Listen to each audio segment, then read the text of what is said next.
Assalamualaikum warahmatullahi wabarakatuh. Perkenalkan, nama saya Renanta Ayu Amalia, nomor absen 30 dari kelas 11-9. Jadi di sini saya akan membuat vlog yang memberi penjelasan tentang kelompok sosial, masalah sosial, dan konflik sosial. Dan yang pertama adalah kelompok sosial. Kelompok sosial merupakan kumpulan individu yang memiliki hubungan dan saling berinteraksi serta memiliki kesadaran akan keanggotaannya. Syarat-syarat terjadinya kelompok sosial yaitu adanya kesadaran sebagai dari kelompok yang bersangkutan. 2. Ada hubungan timbal balik antara anggota yang satu dengan yang lain. 3. Ada suatu faktor pengikat yang dimiliki bersama oleh anggota-anggota kelompok sehingga hubungan di antara mereka bertambah erat. Dan yang keempat, ada memiliki struktur, kaidah, dan pola perilaku yang sama. Kelima, yaitu memiliki sistem dan proses. Ada juga tahap-tahap pembentuk kelompok sosial, yaitu tahap forming, tahap storming, tahap norming, dan performing, dan juga tahap adjourning. Ragam kelompok sosial. Menurut Emile Durkheim, kelompok sosial dibagi menjadi dua, yaitu kelompok sosial yang didasarkan pada solidaritas mekanik dan solidaritas organik. Solidaritas mekanik merupakan ciri dari masyarakat yang masih sederhana dan belum mengenal pembagian kerja. Dan solidaritas organik adalah bentuk solidaritas yang telah mengenal pembagian kerja, bersifat mengikat, unsur-unsur dalam masyarakat tersebut saling bergantung. Selanjutnya yaitu ada dinamika kelompok sosial, merupakan gerak atau kekuatan yang dimiliki sekumpulan orang dalam masyarakat yang dapat menimbulkan perubahan dalam tata hidup masyarakat yang bersangkutan. Dinamika kelompok sosial tersebut memiliki contoh seperti kepemimpinan, organisasi, jejaring sosial, dan konformitas. Nah, setelah membahas tentang kelompok sosial, kita lanjut ke bab 2, yaitu masalah sosial.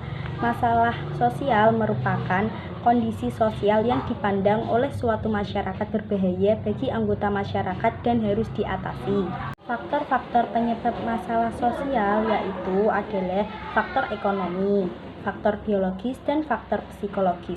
Munculnya permasalahan sosial akibat pengelompokan sosial menurut Kamanto Sunarto dilihat dari dimensi sikap, hubungan antar kelompok saling memunculkan sikap atau perilaku yang berbeda. Dari adanya masalah sosial dapat memunculkan teori masalah sosial, di antaranya yaitu teori fungsionalisme, merupakan teori sosiologi yang mengemukakan bahwa masyarakat dapat dipahami sebagai sistem sosial yang terdiri dari bagian yang saling terhubung. Dan yang kedua ada teori konflik, yaitu masalah sosial timbul dari berbagai macam konflik sosial, konflik kelas, konflik ras atau etnis, dan konflik gender. Ada dua pandangan tentang masalah sosial. Kedua pandangan itu adalah teori marxisme dan teori non-marxisme. Dan yang terakhir ada teori interaksionisme simbolik, merupakan masalah sosial sebagai interaksi simbolis antara individu yang tidak mempunyai masalah sosial dan individu yang mempunyai masalah sosial.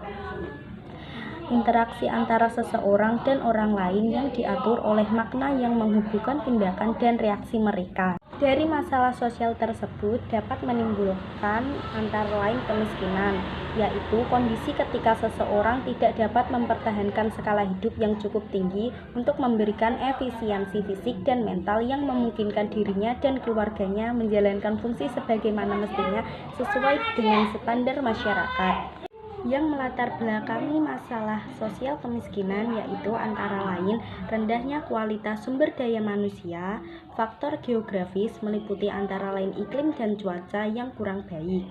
Dan yang ketiga ada faktor ekonomi, meliputi antara lain distribusi kekayaan yang tidak merata.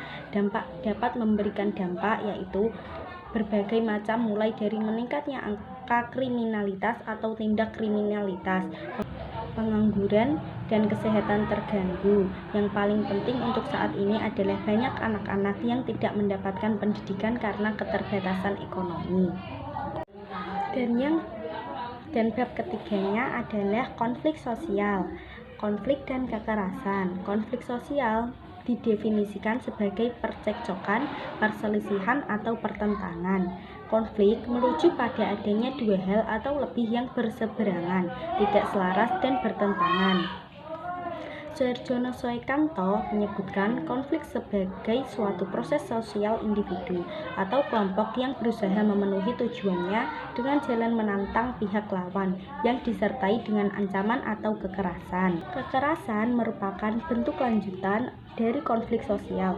Dalam Kamus Besar Bahasa Indonesia, kekerasan didefinisikan sebagai perbuatan seseorang atau kelompok yang menyebabkan cedera atau matinya orang lain, atau menyebabkan kerusakan fisik dan barang orang lain. Faktor yang menyebabkan terjadinya konflik dalam masyarakat antara lain perbedaan antar individu, perbedaan kebudayaan, perbedaan kepentingan, dan perubahan sosial. Macam-macam konflik sosial, konflik vertikal dan horizontal. Konflik vertikal adalah konflik yang terjadi antara elit seperti pemerintah, pengusaha, dan militer. Adapun konflik horizontal adalah konflik yang terjadi antara anggota massa. Berdasarkan bentuknya, konflik dibedakan menjadi dua bentuk, yaitu konflik realistis dan konflik non-realistis. Konflik realistis berasal dari kekecewaan individu atau kelompok terhadap sistem dan tuntunan-tuntunan yang terdapat dalam hubungan sosial. Konflik non-realistis merupakan konflik yang bukan berasal dari tujuan-tujuan persaingan yang antagonistis. Bentuk-bentuk konflik yaitu konflik dengan orang tua, konflik dengan anak-anak sendiri, konflik dengan keluarga, konflik dengan orang lain, konflik pribadi, konflik di sekolah, konflik dalam memilih pekerjaan, dan konflik agama. Dampak konflik dan kekerasan yaitu dari segi positifnya adalah konflik dapat memperjelas aspek-aspek kehidupan yang belum jelas atau masih belum tuntas ditelaah.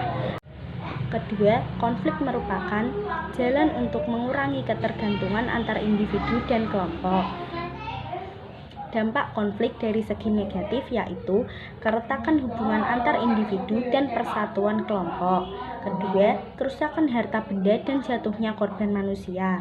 Ketiga, berubahnya sikap kepribadian para individu, baik yang mengarah kepada hal-hal positif maupun negatif. Sekian penjelasan dari saya, semoga bermanfaat.